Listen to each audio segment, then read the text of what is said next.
Neste episódio, abordo o Estado Novo, que foi o período mais duro da ditadura de Vargas e que começou com um alto golpe. Então, bora lá conferir.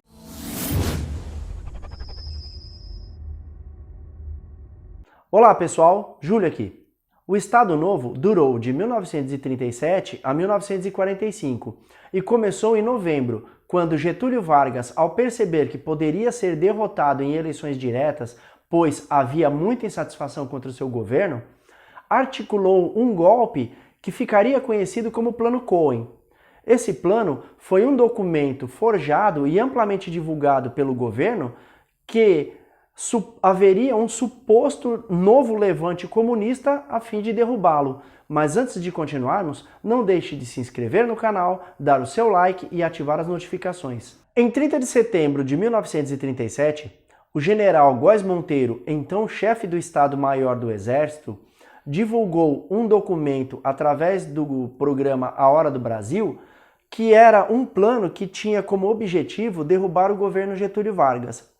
Esse plano, que ficou conhecido como Plano Cohen, teria sido elaborado pelo PCB, Partido Comunista Brasileiro, em conjunto com organizações comunistas internacionais. Supostamente apreendido pelas Forças Armadas, o plano anunciava uma insurreição armada, previa a agitação de operários e estudantes, a libertação de presos políticos, a queima de casas, a destruição de patrimônio público, manifestações populares que terminariam em saques e depredações, além da eliminação de autoridades civis e militares que se opusessem a isso. Com isso, Getúlio declarou estado de sítio e fechou o Congresso Nacional, suspendeu os poderes legislativo e judiciário e anulou a Constituição de 34, deixando, portanto, o caminho livre para iniciar a ditadura mais rígida que a nossa história já conheceu. Em novembro de 37, Getúlio se dirigiu ao povo com o Manifesto à Nação, promulgando uma nova Constituição e iniciando o Estado Novo. Essa Constituição ficaria conhecida como Polaca, pois ela foi inspirada na Constituição polonesa, que tinha tendências fascistas. A justificativa para as medidas centralizadoras e autoritárias, segundo o próprio Vargas, é a necessidade que faz a lei. Tanto mais complexa se torna a vida no momento que passa, tanto maior há de ser a intervenção do Estado no domínio da atividade privada. Ele foi apoiado pela maior parte da sociedade brasileira, que desde 1935 era vítima da forte propaganda anticomunista governamental que gerava medo e insegurança na população e assim fazia com que eles concordassem com essas medidas. Representando a personificação da tirania estatal, Getúlio extinguiu todos os partidos políticos, concentrando todo o poder em suas mãos. A partir desse momento, todos os prefeitos começaram a ser nomeados pelos governadores, que eram nomeados por Getúlio, logo enfraquecendo os estados. Em uma cerimônia muito semelhante a uma Alemanha nazista, Getúlio queimou todas as bandeiras dos estados e proibiu quaisquer ostentações de símbolos estaduais. Qualquer demonstração de regionalismo era considerada uma afronta ao regime, além da proibição do ensino de línguas estrangeiras, prática, aliás, muito comum em colônias alemãs e italianas. Para censurar os seus opositores, Getúlio Vargas criou o Departamento de Imprensa e Propaganda, o DIP. E como uma prática pragmática muito comum de todas as ditaduras do século XX, a imprensa foi censurada. E essa censura calava jornalistas e produzia muita propaganda governamental a fim de transformar o Getúlio em uma espécie de mito.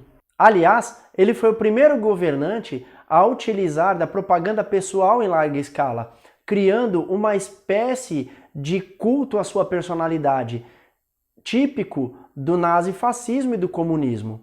O rádio e o jornal propagavam Vargas como pai dos pobres, o homem que levaria a nação ao desenvolvimento e ao progresso.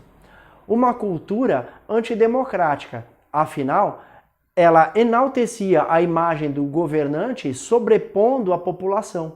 A intervenção do Estado, extremamente nociva à economia, deixou sua marca em diversos setores. Houve congelamento dos preços dos aluguéis somados a uma série de regulações imobiliárias que alegavam melhorias para os trabalhadores. Porém, o resultado foi escassez de moradias e inquilinos sendo despejados, o que acabou por piorar a situação diferente do que ele havia prometido. Com a Segunda Guerra Mundial, dois polos se enfrentaram.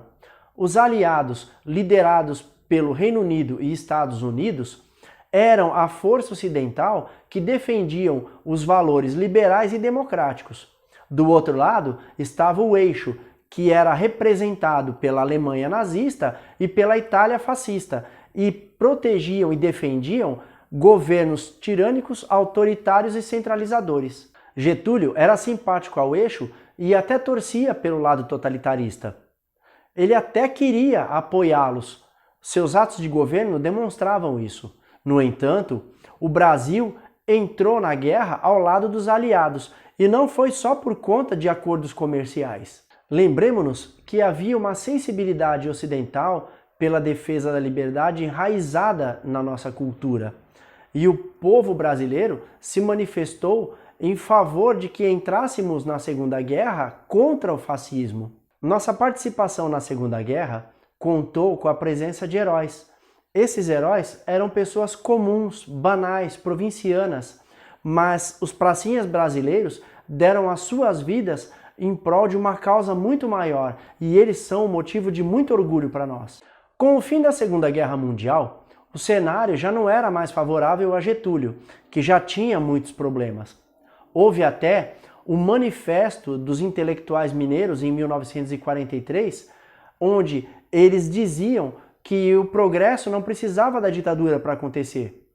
Além disso, eles pediam para que Getúlio cedesse e fizesse uma transição para um governo democrático. Em 29 de outubro de 1945, Getúlio Vargas renunciou ao cargo de presidente da República. Seu sucessor foi o vencedor das eleições de 1945, Eurico Gaspar Dutra. E em troca do apoio dado ao general Dutra, Getúlio Vargas não sofreu nenhum tipo de processo, não teve seus direitos políticos cassados e sequer foi exilado.